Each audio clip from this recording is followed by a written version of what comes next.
Welcome back, everybody, to Ravenstar's Witching Hour. I'm your host, Solaris BlueRaven, and I'm here with my very special guest, Charles Ostman. And Charles, we were talking about junk DNA, and let's just switch gears and get back into that. Okay, sure. And again, I apologize profusely. The book that Bruce Lipton wrote was called The Biology of Belief, and his premise was that there's a process called behavioral epigenetics, and that was a term that he invented, but now it's been published in all kinds of medical journals. In fact, one of the journals I read on a regular basis is the Journal of Molecular Psychiatry, which for the casual reader might be a little bit thick reading, but it's very interesting because about a third of what's in there has to do with this very topic.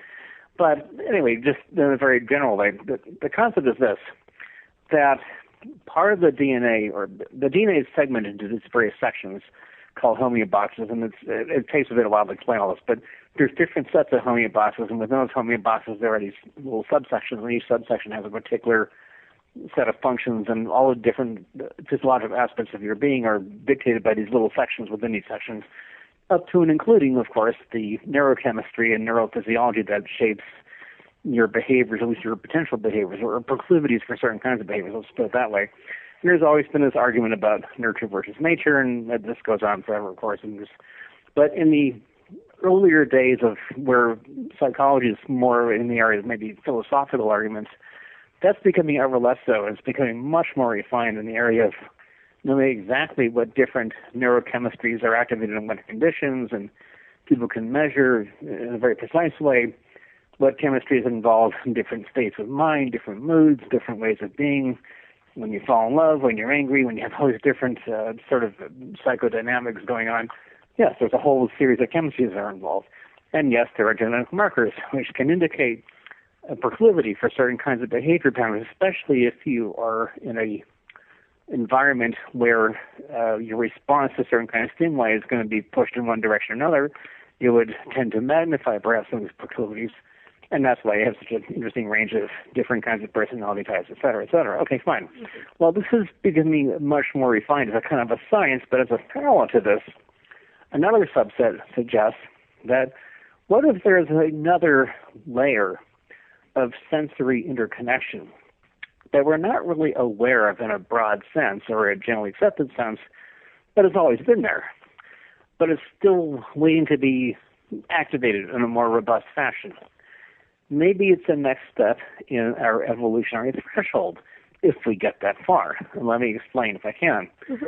As I'm sure you're well aware, as I was suggesting in the previous hour, in virtually every indigenous culture on the planet, there's almost no exceptions really, no matter where you are, no matter what the circumstance was, people generally tended to observe this concept that living things were interconnected, that people had a kind of a way of communicating that went beyond the spoken word or the visual signals, et cetera, et cetera.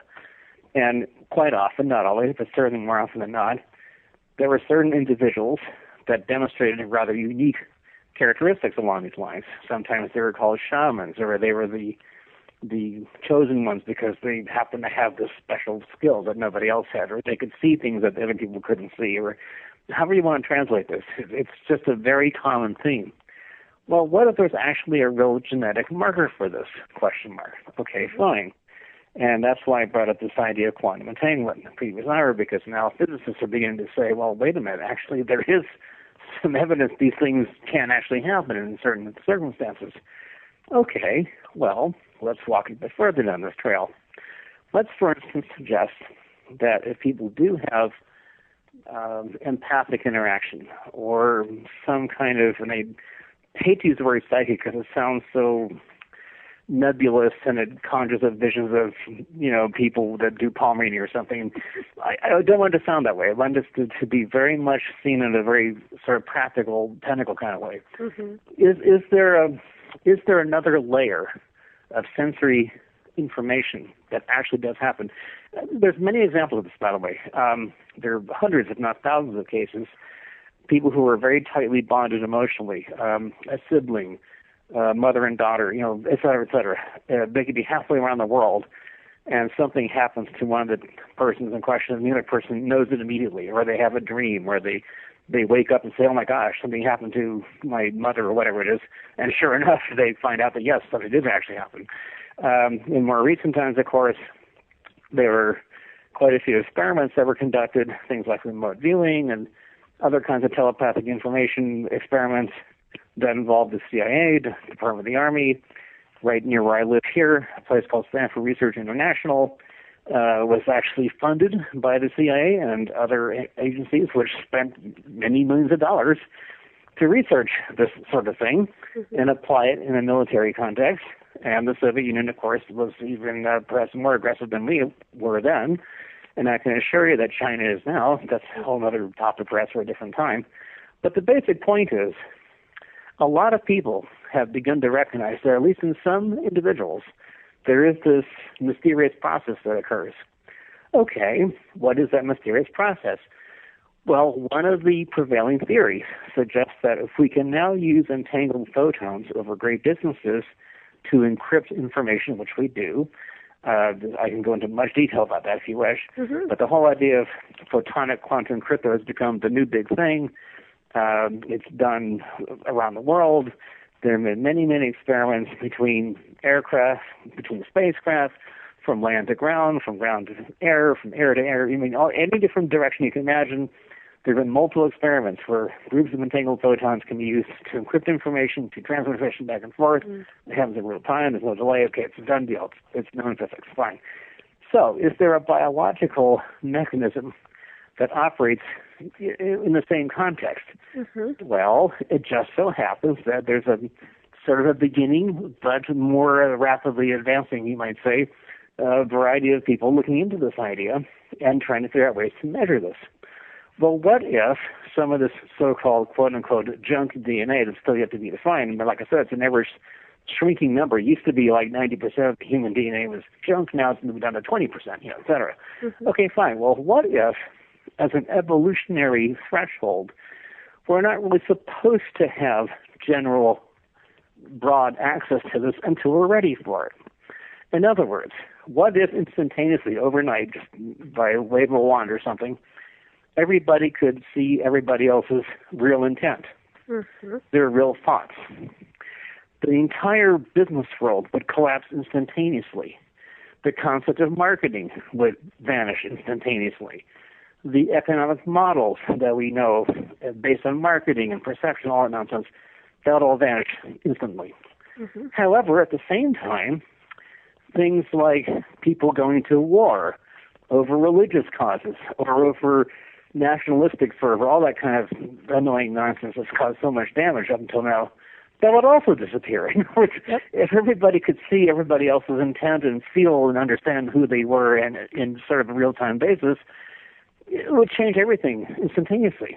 However, many people may not be ready for that. As a planetary civilization, we may not be quite ready for that. That's a pretty big step.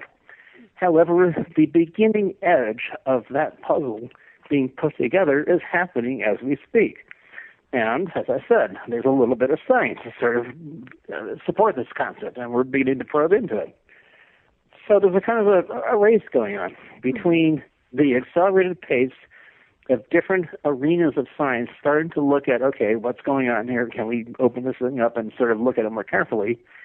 Versus the rapidly changing genetic structuring of our existence and the whole idea that, and we were talking off air a little bit about the idea that we may or may not even be GMOs ourselves. In other words, can we cross a threshold that allows us to activate or modify chunks of genetic code that's already there in preparation for this next step? Do we have the spiritual maturity to actually have this new set of tools be presented to us? I would question that. I would say some are, many are not. That's my opinion, by the way. Yeah, good point. But that's what I see. I see that too. Well, it's interesting with the junk DNA too, because it's my take that, and I do have a healing background also. Besides the science, I mean, there's a mix in there. But the interesting thing is, to me, it's activated by consciousness, higher consciousness and frequency, and light consciousness, which means the higher you go in vibration and spirituality, the more activated you get. And to me, that would be the junk DNA opening up and being more activated to a higher level of consciousness. But I find the whole thing very fascinating. I was wondering if you could elaborate a little bit on the entangled photons. And once again, that word is also not only do the scientists use it, but we use it in mysticism also.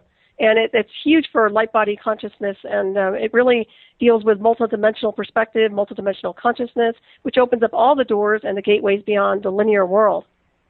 Well, I would certainly agree with you in the sense that I find it extremely interesting. I'm not an expert, by the way, you're far more well-versed in this than I am. But, just in a very generic way, studying the chakras, the different colors of light representing where you are in this sort of elevation of consciousness, et cetera, I'm kind of with you there. From a kind of a technical perspective, I would offer this idea that mutation is constantly going on. As I said at the very beginning of the program, last hour, it's exponentially proportional to the complexity of the organism. So, in other words, the higher are you up in the sort of complexity of organism type, these mutational moments take longer, but they also come in very large spurts. It's not a linear process at all. It kind of comes in these big spikes. As a matter of fact, when the human genome was first unraveled and presented, I noticed, and a lot of people noticed, that the last major sort of neurocognition threshold of evolution was around 100,000 years ago, plus or minus a few thousand years. But there was a big spike. Something happened. Something big happened. And nobody knows what exactly. But for whatever set of reasons, we went from whatever various hominid life forms were about then to this rapid transition to a very different kind of cognition processing capacity. And I remember sitting down with Craig Venter at one point, and I talked to him. I said, a lot of folks are beginning to question this whole idea of how humans became who we are, what may have really happened 100,000 plus years ago. Since you're the person in charge of this project that unraveled all this, what's your opinion? And he was very careful to not answer the question, which I thought was sort of interesting in itself.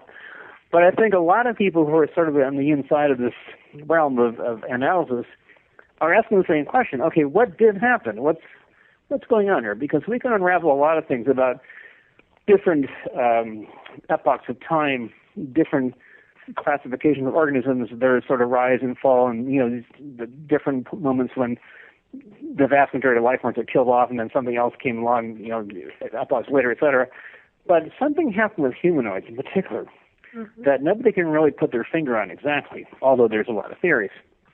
Okay, well, let's just presuppose for a moment that virtually everybody has at least some kind of a potential for sensing somebody else's presence.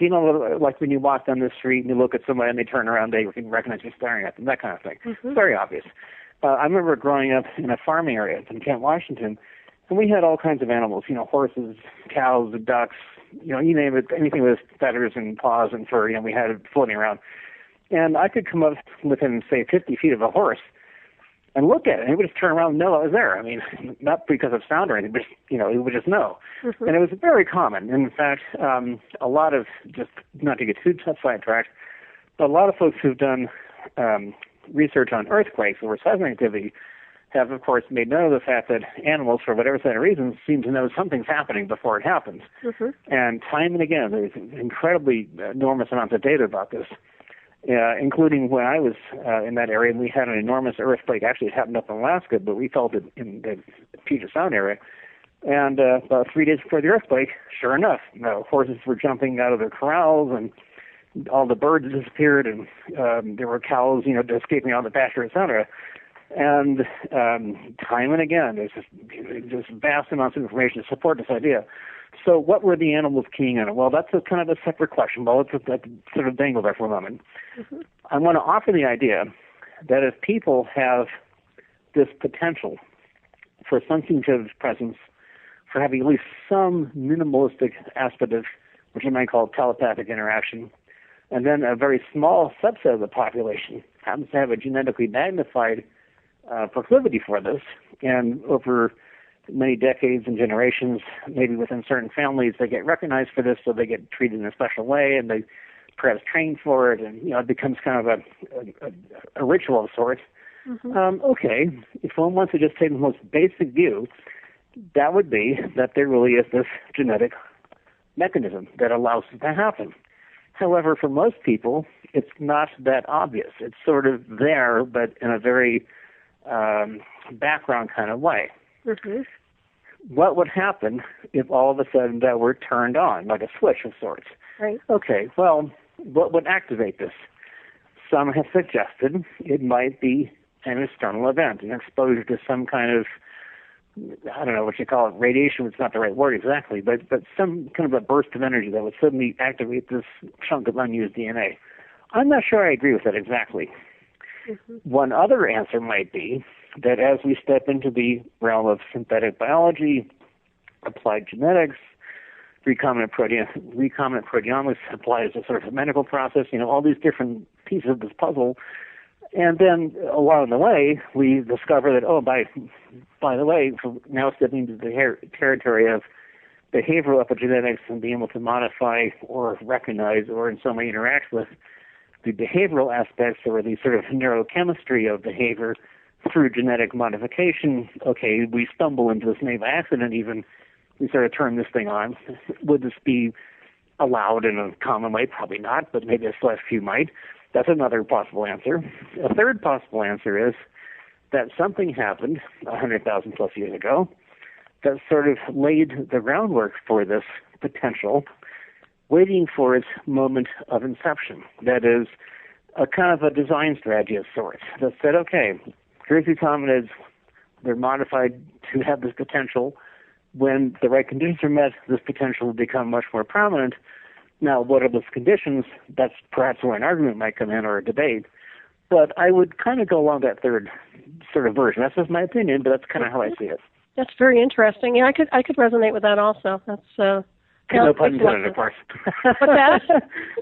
No pun intended, of course. Oh, no, yeah, exactly, really. But, yeah, it makes a lot of sense to me. And, of course, coming from the psychotronic world that I've been exposed to and a lot of other things, I know they do, like, psychotronic imprinting, which, of course, does do something to the brain and activate it on a different level and frequencies. That's why I was asking about transmission of frequencies and things like that, because I have a sense that they are using, or there is a frequency available or accessible that actually does activate that and open it up, or what you said, switch on.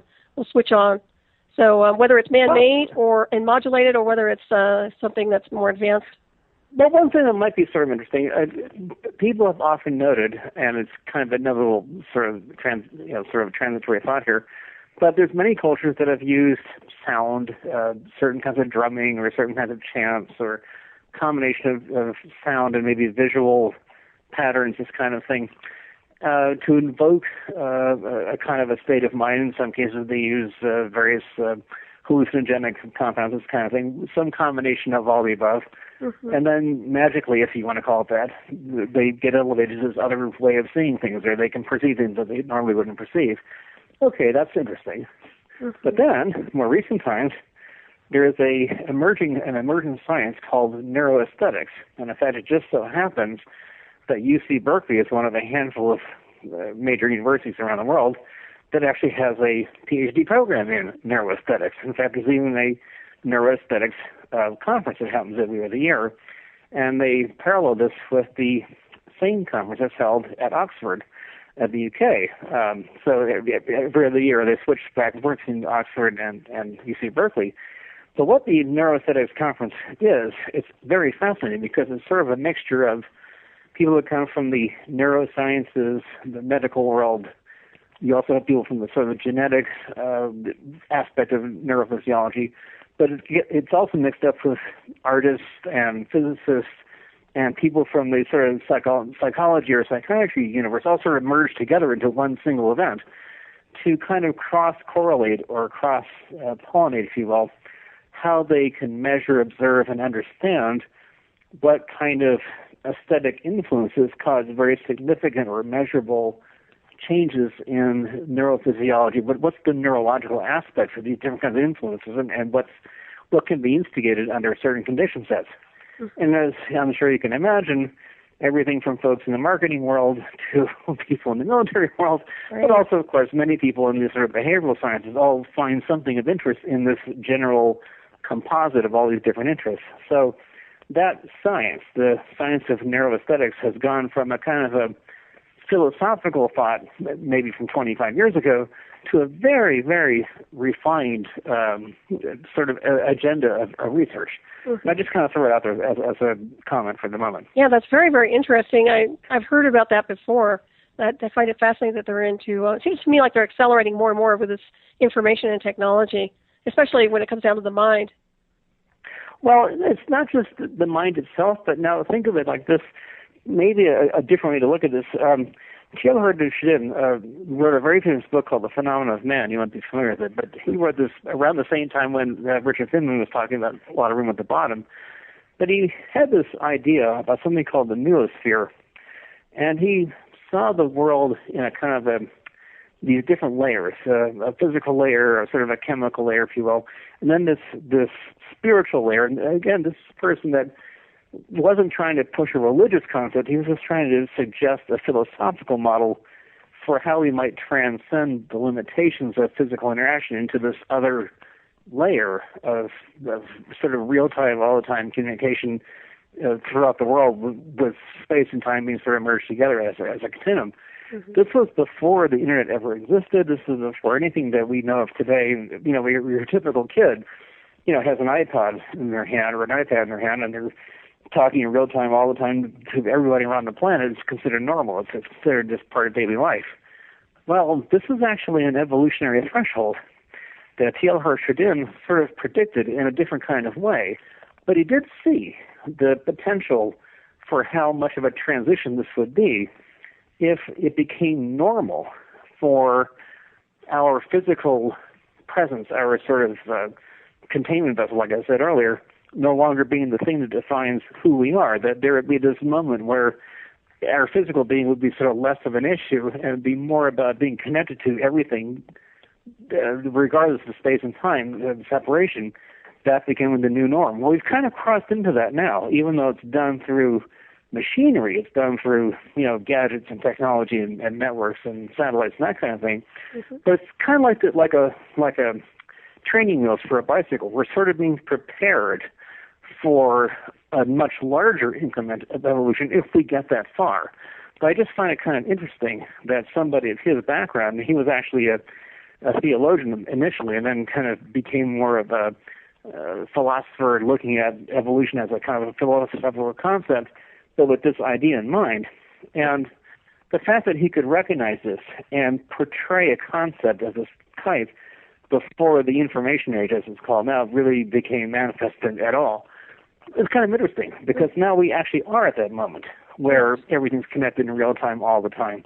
Yeah. And most of the people I know, I mean, I'm in my 60s, and most people I know have, you know, kids and grandkids. But for a lot of the younger kids I know, who are like, you know, 6, 7 years old, that sort of thing, they don't know a world that wasn't connected at all time, in real time, to everything simultaneously. It's a completely different kind of mindset. Mm-hmm. And the neurophysiology of adapting to that kind of mindset is completely unknown in previous history, at least, again, that we know of. Mm-hmm. In other words, there may have been very select small groups of people that theorized about this, and maybe some who practiced some form of spirituality, if you want to call it that sort of recognized it as a kind of as a concept, but it had nothing at all to do with common daily life. Now it's become the norm for an ever larger, rapidly expanding percentage of the population of the planet. Mm-hmm. In fact, if all of a sudden their connection systems, all their portable gadgets and all their sort of real-time communication devices were suddenly turned off, they'd find themselves isolated. They wouldn't know what to do. It would almost be almost frightening to have to step out of that world. I grew up at a time when none of this stuff existed at all, except in you know, military research labs. I mean, I remember back in the days of ARPANET when this stuff was first being developed. It was still seen as a kind of a visionary realm of the future, maybe. Now it's become a norm that most people do not even know did not exist before they were alive. Yep. That's how far we've come in this context. And it's fascinating. And it's been like not very long since we've come that far. No, not very long at all. Mm-hmm. And so the pace of change itself is accelerating. Now, I mean, this gets back to the whole singularity idea. But there have been a number of people who talked about this thing. Adam Smith is a very famous mathematician, but also philosopher back at the turn of the century, back in the 1890s, talked about this transition from the sort of mechanical age to the electric age, and then the sort of, he didn't call it the information age, but he kind of suggested as a concept. But he drew this chart with this kind of vertical lines, and at some point everything will be communicated with simultaneously at all times in all parts of the world. And, this was back in the 1890s. And then, of course, in more recent times, people like Ray Kurzweil and all the other usual suspects, if you will, in this sort of singularity community. And I'm quite familiar with this. I mean, I belong to a lot of these groups myself. There's something called the Global Brain Society, which was founded by a very famous AI developer named Francis Bacon, one of my favorite people. Actually, he's probably much more on target than Ray Kurzweil, this is my personal opinion. But in any case, a lot of people, much smarter than myself, have tried to reason this out and plot out trajectories and timelines and rates of acceleration, etc. What I find kind of fascinating, and myself having been a member of various think tanks, as they're called, and done a lot of these sort of future projections going back a number of years, it wasn't that the projections are wrong, it's just that they happen faster than even the best of the best, as it were, could predict. In other words, the rate of change itself changes so fast that it's hard to actually plot this as a function on a chart. And I remember when I was actually authoring a book called Age of Convergence, and this was right after the book CyberLife came out, and I was trying to write down these somewhat complex what are called option matrices, where you look at a series of different variables, you apply what are called weighting factors, weighting the amount of influence per each factor, and then give them a quotient or a numerical value. There's a bunch of algorithms you can use to sort of process the information, and then given certain criteria, this potential outcome is more likely than this other potential. And you use all these statistical reference points to kind of come up with these complex option matrices. I did this for a living for a while. I mean, I wrote these reports. I plotted out these graphs and so forth. Mm-hmm. But I recognized that even trying to write a book like this was almost pointless because the rate of change was faster than I could actually try to get something published, at least back in the time when you still had paper books. That sort of thing is the common way of publishing. So I mean, it's kind of comical in a way, but what I find so fascinating is the rate of change itself is an accelerating vector. So if one wanted to use that as a kind of a unit of measure, or as a kind of a performance metric, to say when would this genetic switch be turned on, quote unquote, would that be a function of this rate of change itself being one of the driving dynamics that would induce this change? And one of the reasons I bring it up is because, like I was saying just a few minutes ago, you have lots of young people today who have grown up in a world where they have to, not by choice, but really just by requirement. Mm-hmm. They have to multitask. They have to be connected to everything at the same time all the time. That's the only life they know of. Right. Their school, their daily world, all their social contacts, everything else you can think of. Their world is not dictated by the stuff they can see or touch. No, it's determined by the things they have access to. For the moment, through these little handheld devices or what they see on a screen somewhere. But this is very rapidly changing, and right around the corner we have direct neural interface devices. This is something you can buy now off the shelf. I've been working with myself for years. Several companies, NeuroSky is one, and Mondo is another. These are things that you can literally, they're EEG systems that you can buy commercially for less than $100. A lot of your major computer game developers are now incorporating direct neural interface into their game platforms. Mm-hmm. I actually saw a prototype of Google Glass that actually had a neural interface built into it, believe it or not. I saw this a few weeks ago.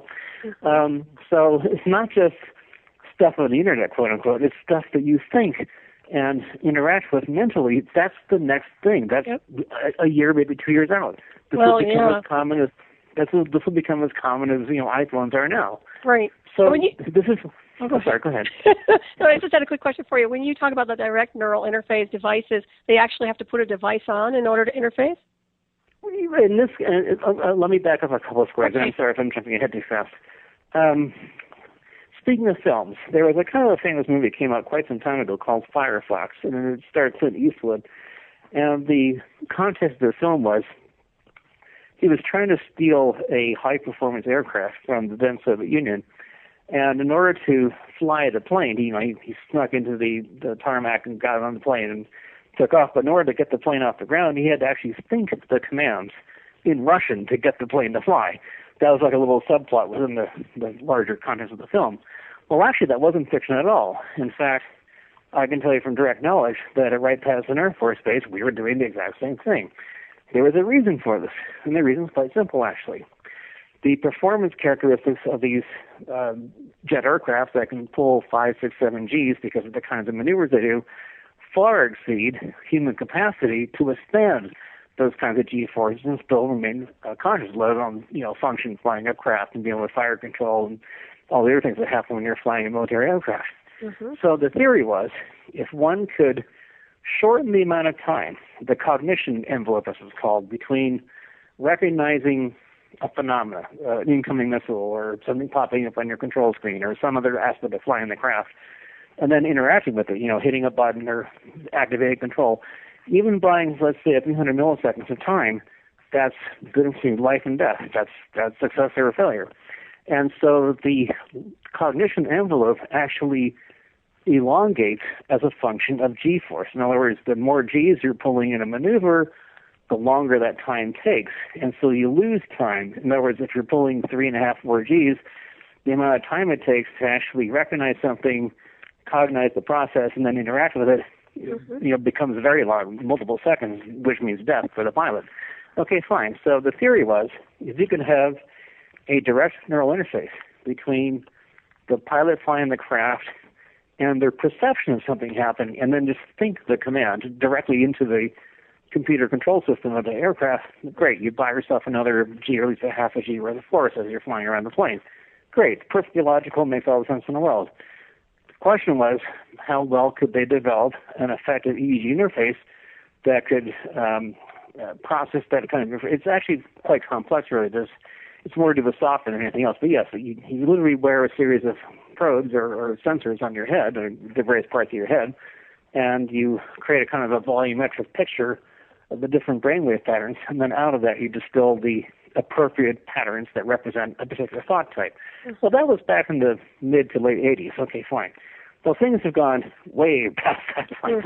Past that point. Yep. Okay, so there's a company here called NeuroSky, and NeuroSky was actually a function of former Soviet scientists who came to this country who were actually working on this exact sort of thing, but then got hooked up with a group of software developers and people who were developing interfaces for things like computer games, etc.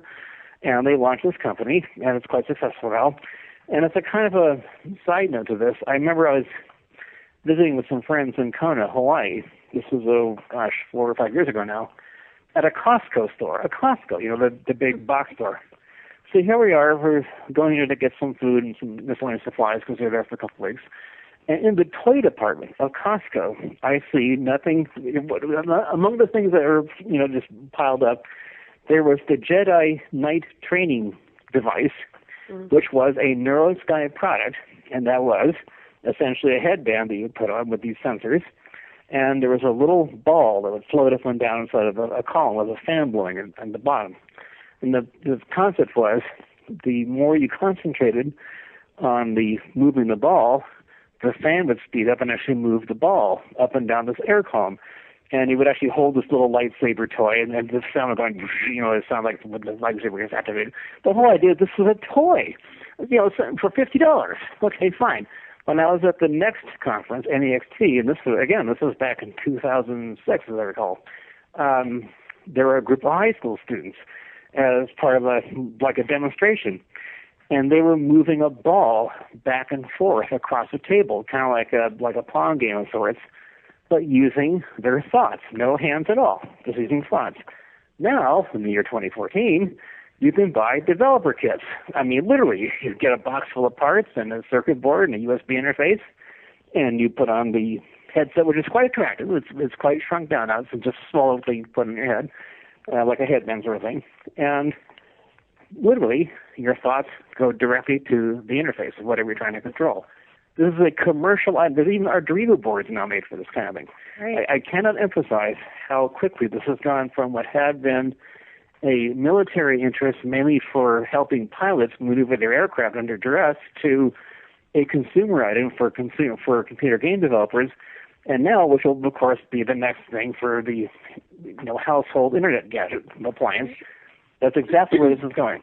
Yeah, well, it's telekinesis on some level, and also, they don't need the They don't need the gadgets. You know that, and I know that. I mean, they have their own but that's the next step. But this is, like I said, this is the training wheels. I've been there, done that, got the piece of that. It's very funny, though, because they can deploy the technology into the neural circuitry, and they can remotely control people. And, of course, we can remotely control other objects if we really master our abilities. I find this fascinating, but this leads me to believe that we are fated for transhumanism and that we are already being calibrated for machines and integrated into technology, even the children, as you were mentioning. So what do you see? Well, it's so funny you should bring it up because there's actually a whole collection of transhumanist groups. I belong to a few of them. I go to these things once in a while. Not that I'm there to hear anything new. I know these people pretty much on a personal basis, and I know all their lectures by heart, sort of thing. So I'm sort of there. It's kind of been there, done that. But I'm one of those odd people that actually causes trouble because I'll show up at these things once in a while, and I'll bring up topics that they probably don't want to hear just to stir up trouble.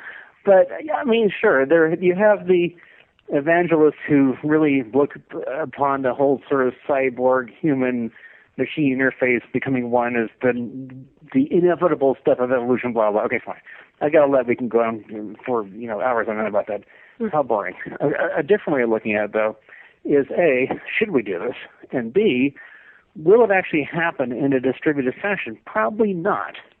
And this is where it gets a little more edgy. In other words, yes, there probably will be transhumanist aspects of the select few, let's say, who have the access or the inclination or they're in the specific societal entity of some sort where this is either a requirement or a coveted commodity or perhaps even a societal sort of inducement under certain conditions. But this will not be the common thing for the common person. Mm-hmm. And that's what I see as the cultural divide of the near future. At least one of them. There's many, but that's one that you could sort of look at in a direct way. Mm-hmm. Where there will be people who are enhanced, and they will take that enhancement to their full advantage and apply it in whatever way they think suits their interest, as opposed to the vast majority of the ordinary populace. That's a very possible outcome. Mm-hmm. In fact, a probable outcome. I see that too. Yeah. I agree. Well, it's like the breakaway society with enhanced transhumanism and whatever they do to manipulate their bodies, and then the second-class citizens, so to speak. So I do see that. And I know we're like flying through this show, but I want to make sure we do cover your hydroponics. So okay, thank you so much. Yeah. Yeah, that's the one thing I'm actually doing and working on. By the way, the one film, since I like film, I like films because they're interesting in the sense that they're incredibly complex, high-investment vehicles to deliver ideas, even though quite often they're silly and ridiculous. But nonetheless, it's probably one of the most interesting business models in existence where vast, tens of millions of dollars, hundreds of millions of dollars are pumped into this giant production, and it has to have a return on its investment, ROI, within the first week of release, otherwise it dies. And so you have this really strange mixture of creative writers and thinkers and directors and producers all sort of clump together, and they have to find a crew of people to actually put this thing, make it happen, the right actors, and then of course you have all the CGI computer effects to sort of paint a picture of this thing, whatever it is, to convey these incredibly complex ideas. And then people go and watch, and they get sort of blasted by this hour and a half of whatever it is that they're trying to hopefully get the people to recognize. So among the films that I've seen that I thought were kind of thought-provoking, excuse me, I'm so sorry. One of the films that sort of tapped into this transhumanism concept that we were talking about and the distribution or perhaps lack thereof was a film called Elysium. I don't know if you saw this or not. I've heard about it, yeah. Well, the premise of the film is there was a very famous scientist from years past. He's long since passed on. His name was Gerard O'Neill, but he was the one that kind of visualized, back in the 60s and 70s, having huge space colonies and sort of going off planet and having this very sort of transplanetary societal system and so on. Well, okay, he was very much a kind of a utopian in that area. Most folks weren't as utopian as he was, but I think a lot of people thought about this concept perhaps in a different way.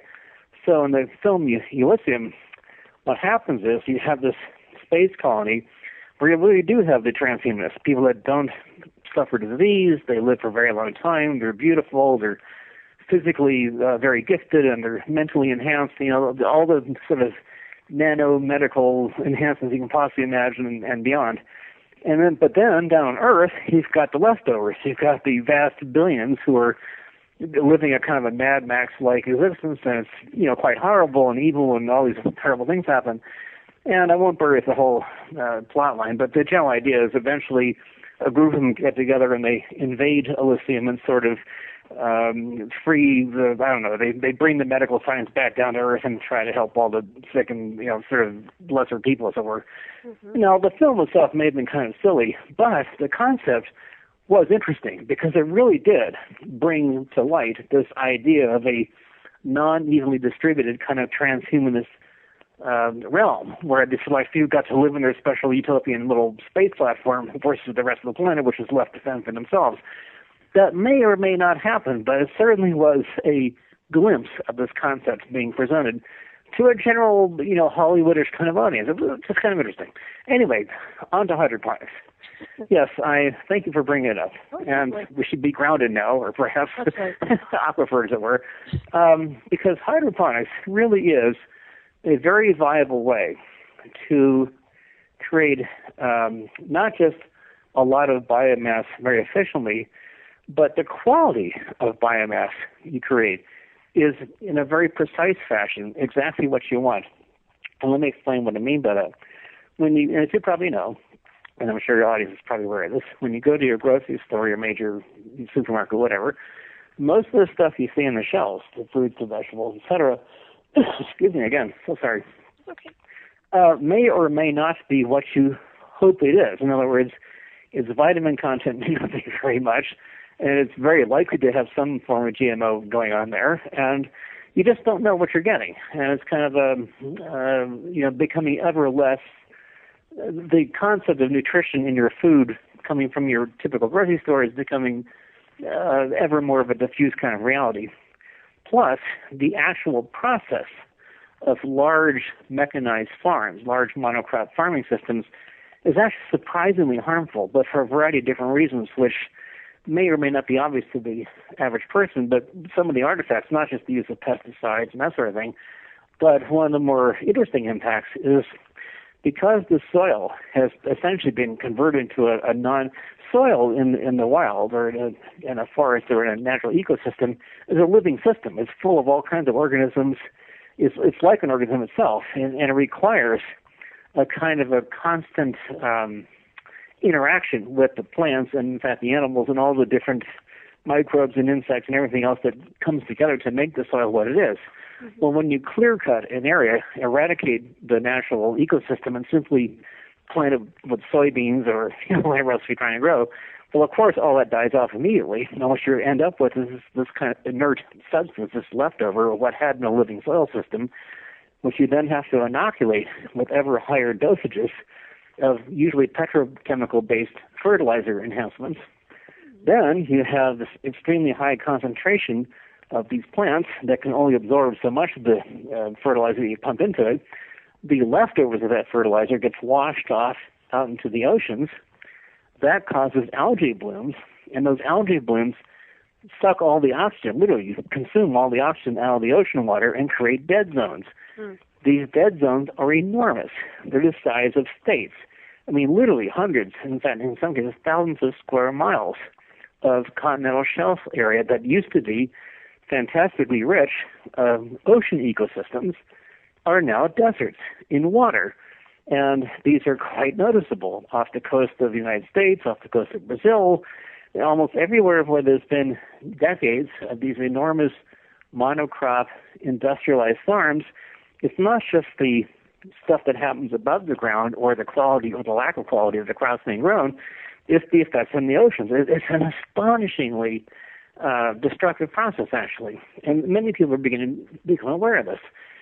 And, of course, you also have an economic side to this picture that says is having huge centralized farms that are monocrop systems that then require enormous amounts of energy to transport the crops from somewhere to somewhere else, and the whole concept of water processing, the amount of water it takes to produce these kinds of crops and these densities, et cetera, this entire picture is not sustainable. I mean, it makes for very short-term profits for very specific industrial niches within the agribusiness world, But this is sustainable over long term? No, it's completely unsustainable at all. So are there other alternatives? Okay, well, an alternative is hydroponics, and here's the reason why. You take a very small amount of area that doesn't require soil at all, and water is circulated through the system. In that water, you have an extremely precise control over exactly and only what nutrients you want to go into that water solution. Mm-hmm. The plants themselves are situated in a way that they don't have to spend a lot of energy growing large root systems to metabolize large amounts of soil to get at the nutrients.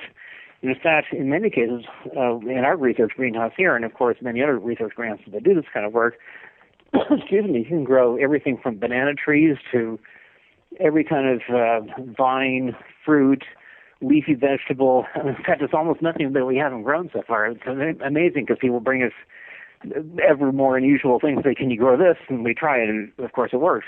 Nice. The point being that the amount of plant that you produce, or the amount of fruit that you produce, or the amount of leaf material that you produce, versus the root, the ratio of plant to root, is much higher than what you get in growing something in soil. In fact, the root balls, or the amount of roots that are coming out of the plant, is actually very tiny compared to the actual biomass that's coming out above the root line.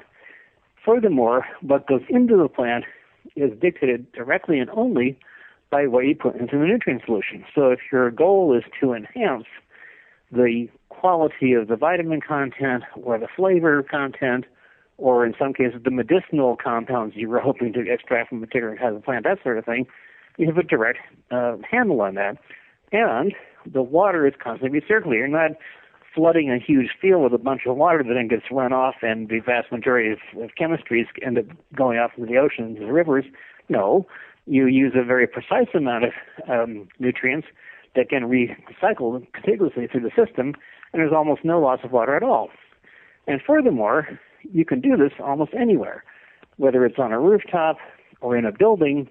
In fact, as I've traveled around the country quite a bit in other parts of the world, the thing that I see when I see large cities, especially cities that are under economic duress, and we certainly have a lot of that here in this country, you see abandoned buildings, you see rooftops, you see open areas, parking lots, and so on. I see farms, literally. I mean, that's exactly what I see. And it turns out there's a concept called vertical farming. It's now become quite popular in other parts of the world, where that's exactly what's going on. You have buildings that were, for financial reasons or just for other reasons, were not being used or only partially used, and you literally have floors, entire floors now filled with hydroponic farms. Not only are the hydroponic farms producing much better quality food than what was available previously, but it actually becomes an economic process that recovers what had been a economically depressed area to becoming a sustainable, sort of a self-generating economic system. Mm-hmm. The whole idea of decentralizing sort of what had been a very top-down, sort of corporatocracy-driven agribusiness environment is now changing into something that's much more granular, much more local-oriented, if I can use that set of words. In other words, it's what I call food sovereignty, or in some cases maybe health sovereignty, is being returned to the local area, to the local community, to the city or to the county, whatever it might be, as opposed to being dictated by a large entity that may be halfway around the planet and is consuming a fantastic amount of resources in order to deliver that product. I hope I said that correctly enough. I'm not sure. No, I mean, that really is an incredible idea. I love it, and I hope more people get involved in doing that. And also, you have a website that, are you actually selling the equipment, or what are you doing with your website on that? Well, I personally work in a research facility where we, like I said, my specialty is in photonics and specialized materials. So I look at what makes chloroplasts do what they do and other things I won't go into. But as far as the company goes, yes, the company is called General Hydroponics, and thanks for bringing that up. Certainly. And the company does sell products all over the world. We sell nutrients, different kinds of nutrients, and also systems. We also have a sister company called GHE, that's General Hydroponics Europe. And it's actually quite a large company. I mean, it's not just a couple of guys in a greenhouse. It's hundreds of people over the world. And actually, rather sadly, up till maybe recently, before this whole thing with the Ukraine became a big issue, the Russian Ministry of Agricultural Research actually was using our equipment and our nutrients as their exclusive chosen platform to do their agricultural research. Wow. But we're quite prominent all over Europe. We have people in Korea now using our equipment and our nutrients. We're just beginning to get involved with some people in China. And even if it's not our stuff, the whole point is to get people to look at this idea. But certainly if you go to generalhydroponics.com, there's plenty of things to look at. There's lots of instructional materials. There's different systems, different types of systems. There's videos. We also have a YouTube channel with many examples of different crossings of different conditions and different circumstances, etc. The whole idea is to make this as accessible as possible to as wide a range of people as possible who may not even thought about this, say, 5 or 10 years ago. But, as I said at the very beginning of this program, evolution tends to be a trauma-induced process.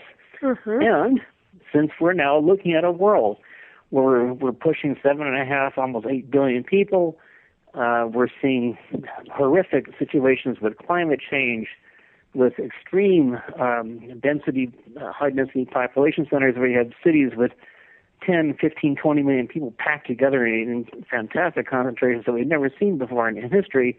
We have all these different dynamics going on, all of which, and plus, of course, we have a global economic system, sort of a currency/banking consortium system, which is a very different conversation. We can do some other time if you wish. Definitely, I'll have you back. The short version, but the short version is, it's simply not possible to have an accelerated growth-dependent economic system mapped against a planet with a fixed resource and life support capacity. It simply doesn't work. I don't care who sets the numbers you want to use or which think tank you want to examine to see what their set of numbers tells you. Okay, it might vary by a handful of years, but the end result's the same every time. It simply fails. Mm-hmm. And we're rapidly heading towards that threshold as we speak. Mm-hmm. So, like it or not, we are really going to have to come up with a very different set of process dynamics with which to manage this sort of evolutionary threshold of sorts. So, in my small little way, maybe one of the potential pieces of this very large and complicated puzzle is to look at our agricultural practices being perhaps profitable, and they sort of made sense at a certain point in time. But I think in the current realm, and certainly in the realm we're accelerating into, it's not going to be sustainable, and we have to try something different. So one of those options would be hydroponics. Exactly. That's fascinating. And also, if people want to get in touch with you, your email address, do you give that out? Yes, sir. I have several of them, but the one that's probably most useful or most relevant, they can go to charles@genhydro.com. Excellent. Well, what an incredible show, Charles. I swear I have to have you back. It's been fascinating, and I have so much respect for your information and who you are. So really, thank you for coming on the show tonight. It's been an honor. Well, thank you for having me. I appreciate the chance to have a chance. Well, I look forward to having you back so we could discuss more and more, because there's things I want to talk about, and we didn't get to cover it. But at some point in the continuum, when you feel like you want to come back, please do so. And I do want to thank everybody for tuning in tonight. I hope you enjoyed the show. And stay tuned for Shiny Side Out with David Dundramecki coming up next to sell you into the night from down under. And I don't know, we might have maybe 1 minute left, but do you think we have a water shortage? Absolutely. You do? Of all the commodities on this planet, people talk about oil or they talk about some, precious minerals or rare earth minerals. No, the number one commodity that is the most critical resource of which is fixed is water. And what I find extremely fascinating or sad is that the major corporate entities around the planet, including the World Bank now, are trying to privatize as much accessible water as possible. They want to convert water into a commodity, just like petroleum or some other sellable resource. Right. This is a very bad direction to be going in. We have to take a very different look at how we manage water. Mm-hmm. What about synthesizing water? Well, that's not easy. Actually, oddly enough, breaking water apart to get hydrogen and oxygen is actually a very interesting thing because it's an energy source. Mm-hmm. But no, you're not going to synthesize water very easily. That's sorry. That's an idea. That's an area of science we haven't quite. One could talk about harvesting comets or something, but no, as far as water here on this planet, we got what we got. That's what we have. Interesting. Yeah, I have noticed there is a push to privatize water, and well, as they say in Dune, water is kind of like life, isn't it? So, it is life. Yeah. Without water, everything ends. That's it. That is the ultimate answer. Exactly. And are you concerned about the oceans right now and the health? I'm concerned about the damage being done to the oceans. Mm-hmm. And as I brought up earlier, the number one cause of harm to the oceans, even though it's horrible, was all the petrochemicals that have been done to the ocean, and in terms of things like the Gulf disaster with BP oil and that kind of thing. No, the worst thing that's happening right now is the poisoning, the toxicity of the runoff of these enormous monocrop farms, and the damage it's caused to the ecosystem that used to exist in our continental shelves, which are vanishing. And that's a direct result of these large mechanized farming processes. That makes sense too. And of course, then there's the Fukushima, which do you get a real bad sense of Fukushima, or just? I think Fukushima was an interesting wake-up call. Like I said, it's one of those evolutionary milestones. We have to do something different. One last thing I might squirt in if I can. Sure. Take a look at thorium. I've been a long proponent of thorium as a concept. It's something to look at. People get scared when they hear the word isotope or radioactive. Not all isotopes are bad, by the way. Isotopes are natural. There's many naturally occurring isotopes, some of which can actually be used as a safe fuel source. Thorium is among those. Not plutonium, not cesium, not U-235. No. Thorium is a naturally occurring isotope that cannot be weaponized. It's extremely plentiful. And why we haven't already gone there is a much more of a political question than it is a reality or a scientific question. That's very interesting. And where can people just Google it, or is there some article? Just type in the word thorium, and you'll get more. You get plenty of things to look at. Exactly so. Excellent. Wow, how fascinating. Yeah, I'll have to. Well, we're out of time here, but Charles, thank you so much again for being on the show. I really appreciate it. Thank you. You take care of yourself, and everybody have a wonderful week. I'll see you next week.